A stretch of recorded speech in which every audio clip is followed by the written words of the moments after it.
This review will be particularly challenging, and a standing officer is exactly the right way to go because this fire season is far from over. We're going to have more fire activity. In fact, we have significant fire activity in our landscape right now. And to be at mid-January and to have had almost 1.4 million hectares burned out, we know there's a long way to go in terms of providing support to those communities affected, but also dealing with the inevitable new fire activity that will come throughout the balance of January, February and March, the balance of our more traditional fire season. We currently have 1,500 firefighters who are out on the ground now, who are working to do what they can to put in place measures to minimise the next impact of these fires. And, you know, unless, again, we have substantial rain, there will be further impact from these fires in East Gippsland and also in the northeast. And the work that's being done this week, while we can, will play a really big role in trying to minimise the impact on communities and life and property going forward. We have 60 aircraft this week operating when it can. At the moment, obviously, the smoke is making that very difficult. We have hundreds of police out at various traffic management points. We've got an ADF. So we've got a substantial number of people, volunteer and career people out there, continuing to focus on the issue of the fires. Whilst we're doing that, I should also point out just the most recent impact assessment that we have on properties. So we've assessed now over 3,800 properties. We've still got some more to do, but we have 353 homes that have been impact damaged or destroyed, and over 548 properties that have been other than residentials that have also been impacted. In terms of relief and recovery, there are two messages here. We've had over 9,000 people access our relief grants. I know one of the messages that I've received from particular people in Gippsland is that they're reluctant to access that grant, but this is a really important grant both for your recovery but also to put money back into your local businesses. And so please don't hesitate, that is there to provide some support and relief for you. We're also announcing today that we're waiving the landfill levy.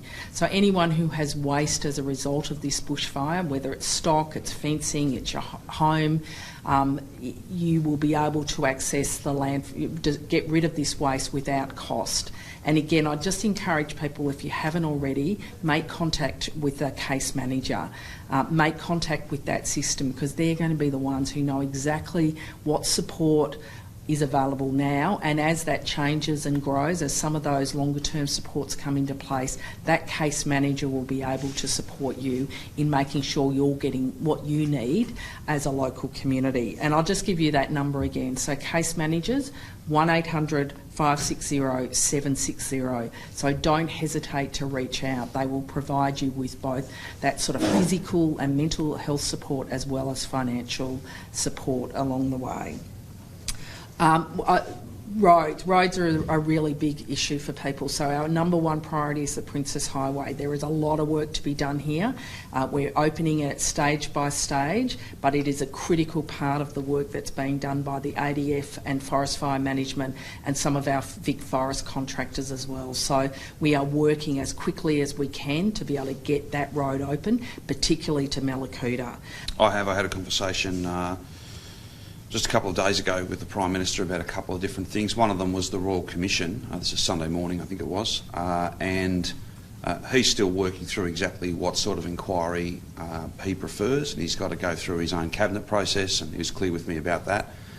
He'll work through those issues. It's unclear to me, there's not a criticism, it's just I don't think it's been settled yet, whether this would be an inquiry into how the national effort can be as best coordinated as possible, or whether it's an inquiry into the event more broadly.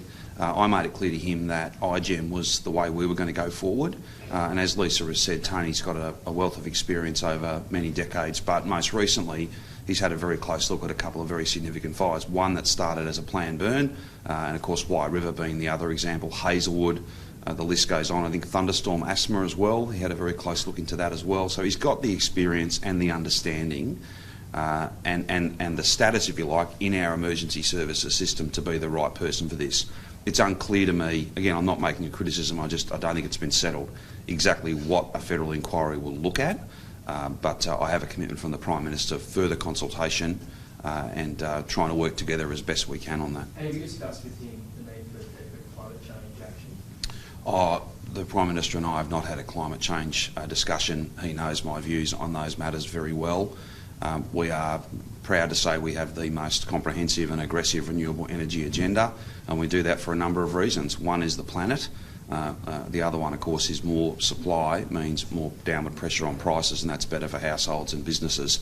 You know, we're not putting 750,000 rooftop solar units in for fun or because it's some sort of ideological thing. We're doing it because it's the only way forward to guarantee that we've got the energy security and the price stability that every household needs. And then there's just the small matter of us playing our part to make sure our planet is as healthy and sustainable as it possibly can be. We take those responsibilities very seriously, Rich, and we have a track record that I think proves that.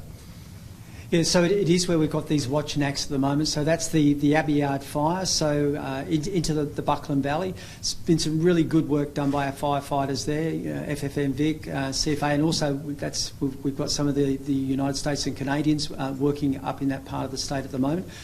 So they've been doing some protective work up there, burning off a ridge because we want to protect the town of Harriettville, and also the potential to hold up those fires if they were to move north towards Bright.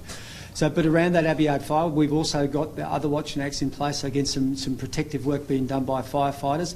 Well, you know, whilst this is an opportunity with these more benign conditions for our firefighters to have a bit of a break, at the same time they're working very, very actively because it is all about community safety. That's what our focus has been from the 21st of November when these fires started. So it's about what more can we do with community, and there's great community engagement. And I guess an example around that is actually what's happening at, so where we've got two watch and acts at the moment, so for Tamboon and Tamboon South, which is actually the Wingan fire. We sort of refer to it as the Malakuta fire, but it actually started at Wingan River. And so we've actually got a small number of people that are staying there. And again, the connection with the Incident Control Centre and the local firefighters is that when there's a change in the warnings, they'll be on the phone, they'll be talking together. They've got a plan. They've got a plan to get into boats and get out of that particular area. So our priority is very much about its concurrent activity. So what do we do in the landscape in terms of fire to keep communities safe, but what do we then do directly with communities to support them?